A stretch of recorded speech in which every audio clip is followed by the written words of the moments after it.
Nesse episódio nós vamos ler a terceira história do Steve Jobs, o seu speech que ele fez em Stanford em 2005.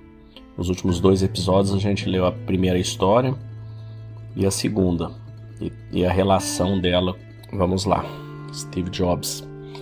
Minha terceira história é sobre a morte. Quando eu tinha 17 anos, li uma citação que dizia: se você viver cada dia como se fosse o último, um dia terá razão. Isto me impressionou, e nos 33 anos transcorridos, sempre me olho no espelho pela manhã e pergunto: se hoje fosse meu último dia de vida, eu desejaria mesmo estar fazendo o que faço? E se a resposta for não por muitos dias consecutivos, é preciso mudar alguma coisa. Lembrar-me que em breve estarei morto é a melhor ferramenta que encontrei para me ajudar a fazer as grandes escolhas da vida. Porque quase tudo, expectativas externas, orgulho, medo do fracasso, desaparece diante da morte, que só deixa aquilo que é importante. Lembrar-se de que você vai morrer é a melhor maneira que conheço para evitar a armadilha de temer por aquilo que temos a perder. Não há motivo para não fazer o que dita o coração. Cerca de 1 ano atrás, um exame revelou que eu tinha câncer. Uma ressonância às 7h30 mostrou claramente um tumor no meu pâncreas. E eu nem sabia o que era pâncreas. Os médicos me disseram que era uma forma de câncer quase certamente incurável e que minha expectativa de vida era de 3 a 6 meses. O médico me aconselhou a ir para casa e organizar meus negócios. O que no jargão médico é: prepare-se, você vai morrer.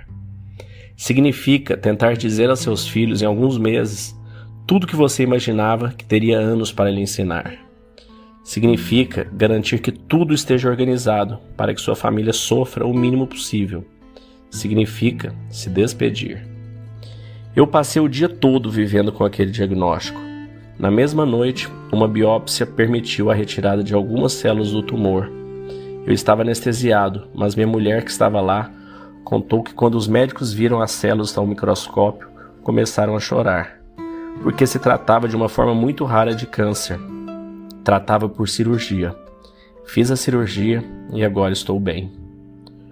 Nunca havia chegado tão perto da morte, e espero que mais algumas décadas se passem sem que a situação se repita. O tempo que vocês dispõem é limitado, e por isso não deveriam desperdiçá-lo vivendo a vida de outra pessoa. Não se deixem aprisionar por dogmas. Isso significa viver sob ditames do pensamento alheio. Não permitam que o ruído das outras vozes supere o sussurro de sua voz interior. E acima de tudo, tenham a coragem de seguir seu coração e suas intuições, porque ele de alguma maneira já sabe o que vocês realmente desejam se tornar. Tudo mais é secundário. Quando eu era jovem, havia uma publicação maravilhosa chamada The Whole Earth Catalog, uma das bíblias da minha geração. Foi criada por um sujeito chamado Stewart Brand, não longe daqui, em Menlo Park. E ele deu vida ao livro com um toque de poesia. Era o final dos anos 60, antes dos computadores pessoais e da editoração eletrônica. E por isso, a produção era toda feita em máquinas de escrever, polaroids e tesouras. Era como um Google em papel, 35 anos antes do Google existir. Um projeto idealista e repleto de ferramentas e ideias magníficas. Stewart e sua equipe publicaram diversas edições do The Whole Earth Catalog. E quando a ideia havia esgotado suas possibilidades, lançaram uma edição final. Estávamos na metade dos anos 70 e eu tinha a idade de vocês. Na 4ª capa da edição final, havia uma foto de uma estrada rural em uma manhã, o tipo de estrada que alguém gostaria de pegar carona. Abaixo da foto estava escrito: permaneçam famintos, permaneçam tolos. Era a mensagem de despedida deles. Permaneçam famintos, permaneçam tolos. Foi o que eu sempre desejei para mim mesmo, e é o que desejo para vocês em sua formatura e em seu novo começo. Mantenham-se famintos, mantenham-se tolos. E muito obrigado a todos. Bom, incrível, né?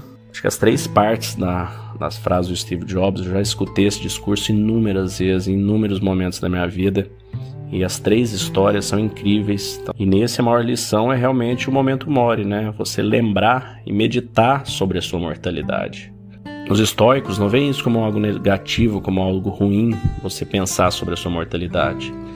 É simplesmente um exercício que a hora que você reflete sobre ele, sobre a obviedade da sua morte, né? A gente não sabe se a gente vai viver horas, dias, meses, semanas ou alguns anos. A única coisa que a gente sabe é que a gente eventualmente vai morrer.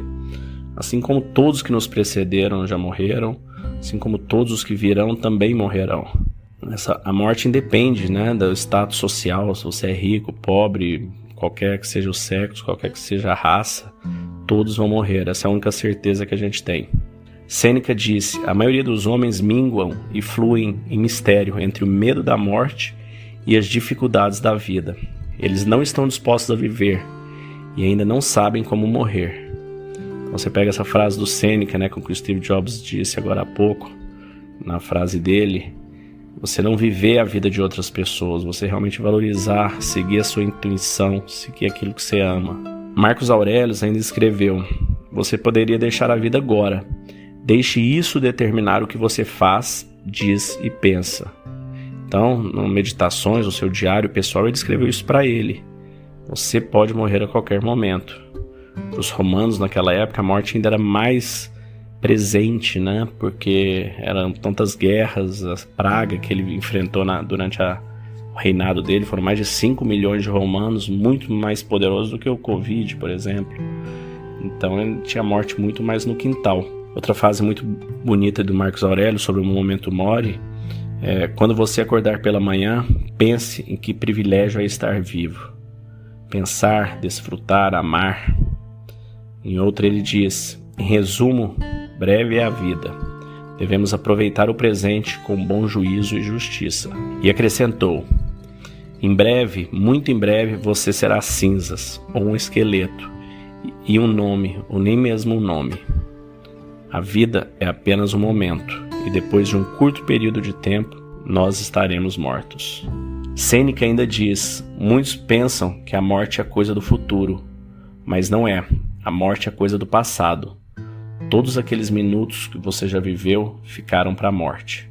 Então é isso, né? Acho que a gente escutar isso de um gênio contemporâneo nosso como Steve Jobs, essa profundidade dessas reflexões e como isso afetou a vida dele, nos faz pensar e refletir e mudar a nossa forma de agir, de encarar esses momentos e minutos valiosos que a gente tem na nossa vida.